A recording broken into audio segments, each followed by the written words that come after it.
E eu quero partilhar, dividir com vocês neste dia. Vou dividir a minha fala em dois momentos. Um, sobre essa liturgia que nós acabamos de ouvir, que é muito bonita. É do final do Evangelho de João.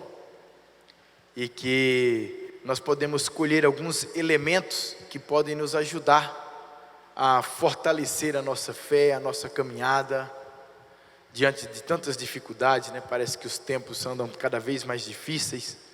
Quando a gente pensa que a pandemia acabou, aí de repente surgem esses episódios que afetam as nossas escolas, né? Há 25 anos houve um incidente lá nos Estados Unidos, e quem dera, como diz, quem deve nos inspirar deve ser pessoas boas e não aquelas coisas ruins. Mas o ser humano anda cada vez mais estranho. Eu rezo a Deus todos os dias para que a gente não perca a fé no ser humano. Como eu passei aqui em 2021, no final daquele Avive, né, que teve aqui, eu cantei uma música, o refrão da música falava: fé na vida, fé no homem, fé no que virá. Nós podemos tudo, nós podemos mais. Vamos lá fazer o que será. Pois é, mas para cada dia mais difícil, né? Renovar a fé na vida, a fé no homem, quando a gente se depara com essas coisas. E o Evangelho vem justamente para nos iluminar, para que nós não desistamos de fazer o bem e nos inspiremos em pessoas como Frederico Ozanam. Então, para me ater aqui no Evangelho, eu quero levantar dois elementos. O primeiro é que a comunidade encontra-se meio desiludida. Sabe quando acontece uma coisa ruim na nossa vida? Às vezes a gente perde o emprego, é surpreendido com uma doença difícil, com algum membro da nossa família, e aí a gente perde o chão. Ou senão de repente perde-se o amor da sua vida, o relacionamento, o casamento já não vai tão bem.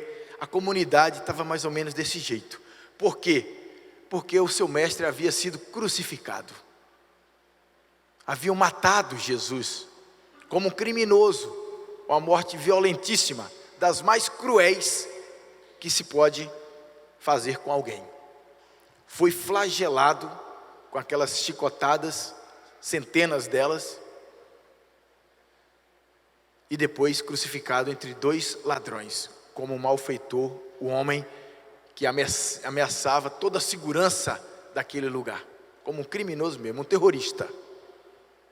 Então a comunidade, a gente faz ideia de como é que ela estava. E aqui fala duas vezes, as portas fechadas, estavam morrendo de medo.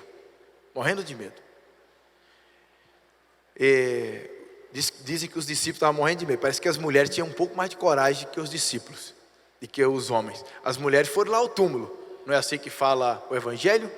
Que de madrugada elas foram lá. O Evangelho de sábado falava que Maria Madalena foi lá cedinho. E eles estavam meio com medo. As mulheres não. Foram lá levar perfume para fazer seus rituais com Jesus, que elas tanto amavam. E de repente, eles, tomados de medo depois daqueles acontecimentos terríveis, e com medo de acontecer com eles, aí Jesus aparece e fala: a paz esteja convosco. A paz esteja convosco. Ele que morreu com uma morte tão violenta, vem nos dizer que devemos carregar na nossa vida e sermos portadores da paz. Da paz. Combater esses pensamentos que muitas vezes nos flagram, nos pegam de surpresa pensando coisas ruins, mas não podemos baixar a guarda. É a paz que deve reinar no nosso coração. Então ele vem dar essa certeza que a comunidade não precisa ter medo, mas precisa continuar caminhando firme, sem olhar para trás, enxugar as lágrimas, porque as lágrimas, quando os olhos ficam muito cheios de lágrimas, elas nos impedem de enxergar o horizonte. Então, enxugar as lágrimas para ver longe, longe, se preparar. Como um padre Lauro, recém-falecido da minha congregação, vicentino, ele falava, a gente tem que estudar, tem que se preparar, que é tipo assim, para você, a cada preparação que você faz, você vai subindo um degrau para enxergar mais longe, sobretudo os mais pobres, que estão lá nas periferias, mais longe, para a gente atravessar a avenida, atravessar o mar, atravessar a rodovia, que é lá distante dos grandes centros que ficam os pobres, como Jesus fazia aquela travessia do mar da Galileia, para se encontrar com aqueles mais desfavorecidos. Então Jesus vem e anima a comunidade, não precisam ter medo, coragem, eu venci a morte, estou vivo. E um deles não estava lá, era Tomé. Tomé, popularmente, né, a gente fala aí, fulano é igual Tomé, né? Só acredita se vir. Pois é. E Tomé só acreditou depois que tocou, depois que viu. E o mais bonito do Evangelho é que fala, bem-aventurados, Jesus nos garante, são aqueles que acreditaram sem terem visto. Ele está falando de quem? De mim, de você, de nós, que nenhum de nós convivemos com Jesus, nem com aqueles que conheceram e viveram com Jesus, mas nós estamos aqui porque cremos, porque nós somos crentes, porque nós acreditamos que Ele, ao partir do pão, como aconteceu com aqueles 2 discípulos caminhando para Emaús, nós o reconhecemos a cada Eucaristia que celebramos, que Ele está no nosso meio, misturado com a gente, experimentando nossa vida, vivendo conosco, a todo momento, não só nessas horas especiais em que a gente reserva para falar com Deus, mas ao se encher dEle, nós estamos aqui, e a cada celebração a gente tem que se sentir cheios de Deus, para transpirar Deus em tudo que vamos fazer, realizar em cada dia, no cotidiano. Eu falava hoje mais cedo para um grupo de vicentinos que estavam comigo lá em Jundiaí, que é no cotidiano simples, humilde, no famoso feijão com arroz da vida, é que a gente se encontra com Deus. Não fique iludido com coisas extraordinárias, maravilhosas, com pirotecnia, com o extraordinário, o fantástico. Não, Ele está na simplicidade do sorriso de uma criança, do seu filho que está do seu lado, do encontro, da visita. Ele está, basta você perceber. E Tomé, como estava distante da comunidade, não estava junto com a comunidade, ele custou a encontrar com Jesus. Somente quando ele esteve junto com a comunidade, voltou para o seio da comunidade, é na comunidade que a gente se fortalece, é juntos que a gente pode fazer mais, é que ele viu Jesus, reconheceu e confessou, meu Senhor e meu Deus.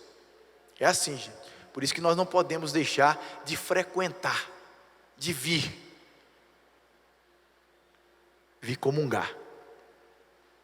Deixe seus escrúpulos, não se distancie de Deus. Deus é como o sol na nossa vida. Quanto mais distante você fica dele, mais frio fica o nosso coração. Mais sem graça fica a vida. Devemos nos aproximar. Não dê tanta ênfase às coisas ruins que nós chamamos de pecado, mas maior do que o pecado é o amor com que Ele nos amou. Papa Francisco, na véspera da Semana Santa, ele orientava os padres: perdoe tudo, perdoe tudo. Não coloquemos alfândegas para cobrar pedágio do povo. Mais pecador do que o povo é o padre, muitas vezes. Portanto, nós não vamos colocar obstáculo para que alcancemos esta graça na nossa vida. Vou te contar uma história para vocês vão entender do que eu estou falando. Certa vez, tinha um patrão, e o patrão era muito duro. O cara era cristão, católico mesmo, praticante, só que ele era duro, umas práticas assim, arrancava o couro da turma mesmo, lá na fábrica. E o pessoal do trabalho descobriu que ele era católico, o viu na missa e tal, e um belo dia foram questioná-lo, né? Ah, mas o senhor vai lá, o senhor reza o Pai Nosso, o senhor comunga tal, e aqui o senhor é duro com a gente tal, e o senhor ainda comunga. Daí ele virou e falou bem assim: pois é por isso que eu comungo. Se eu não comungasse, eu acho que eu seria pior. Isso é para dizer que isso é um cotidiano, gente. Se você quer ser um bom pai, uma boa mãe, continue, não pare. É como as pessoas que às vezes, por algum descuido da vida, engordam um pouquinho mais e quer perder tudo num dia. Não dá, demorou 10 anos. Não é? É um processo, o importante é não parar. O importante é não parar. Depois que continuou, não pare.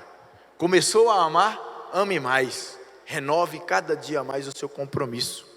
Foi o que aconteceu, agora é a segunda parte do meu pensamento, com Frederico Ozanam. Esse jovem, ali Frederico, que está a medalha dele. A carta também aqui para a sociedade. E Frederico Ozanam. E às vezes a gente fica esperando um monte de tempo para começar, né? Como eu falava para os vicentinos. Às vezes a gente vai num restaurante, fica olhando o cardápio, mas não faz o pedido. Algumas pessoas na vida ficam desse jeito. Só olha o cardápio, mas não faz o pedido nem a pau. Que hora que vai começar a viver? Que hora que vai começar? Ele viveu 40 anos. Breves 40 anos. Para você ver. O que isso significa para nós? É que vamos começar agora, não deixa para amanhã não. Se você só tem 1 hora do seu dia, agarre-a, segure, use. Não esperemos por tempos que a gente chama de inteiros para fazer aquela visita, para fazer aquele perdão, porque nós somos estranhos, viu? O ser humano é muito estranho. Às vezes passa o tempo odiando, depois que a pessoa morre, você vai lá levar flores, vai lá chorar. O ser humano é muito estranho. Vai fazer placa, fazer monumento, dar nome de rua, dar nome de prédio. Mas quando a pessoa estava viva, nós fomos incapazes de determinados gestos de gentilezas, de cuidado, de uma palavra amiga. E Frederico Ozanam nos inspira a tudo isso, porque ele foi um professor de mão cheia, um intelectual, um exímio, excelente pai de família, um marido exemplar, um pai, teve uma filhinha que ele amava, um filho, amigo. Tanto os vicentinos vão saber do que eu estou falando, quem frequenta aqui as conferências, que ele falou que ele morreria, que ele seria infeliz se ele não tivesse amigos, a vida seria sem graça. E melhor ainda que ele fala, a felicidade dele seria incompleta sem a felicidade do próximo. Sem a felicidade do próximo. E ele viveu, não só falou, ele viveu e praticou. E foi um homem da verdade, como o tema que nós estamos refletindo hoje. Defendeu porque ele viveu num tempo difícil, século XIX, em que a igreja tinha seu prestígio questionado, estavam em curso as revoluções industriais, as descobertas, muitas delas, o poder papal completamente em xeque.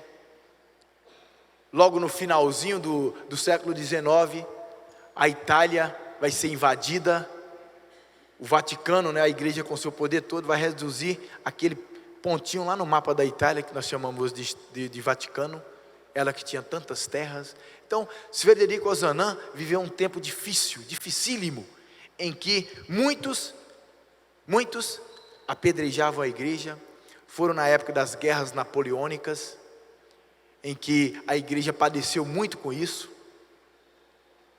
Tempo de doença como a cólera que afetou a cidade de Lyon, onde ele viveu, mas ele não desistiu, perseverou.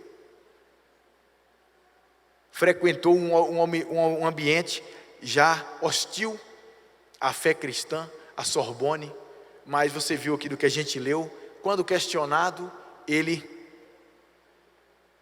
respondia à altura, primeiro com a vida, depois com as obras, quando ele com mais 6 amigos fundaram a Sociedade São Vicente de Paulo, em 1833, que foi uma resposta concreta para aquilo que eles iam à missa professar. Por isso que é necessário a gente traduzir em obras aquilo que a gente crê. Como diz uma das cartas, a carta de João, né? Que fala que a fé sem obras, ela não serve para nada. Para nada. A nossa fé, uma vez depois de comungada e professada, ela precisa ser traduzida, vivida em obras.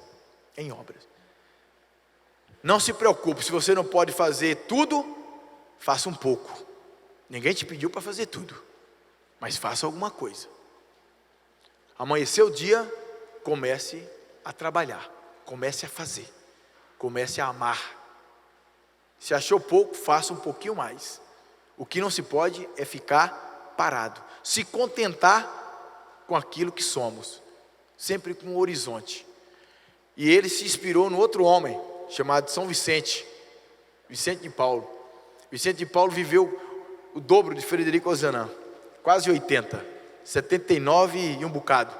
E quando ele estava para morrer, perguntaram para ele: ô São Vicente, não era São Vicente ainda, não, Vicente, Padre Vicente, teria alguma coisa que você não fez, que você gostaria de ter feito? Ficou alguma coisa ainda? Ele falou: eu gostaria de ter feito mais.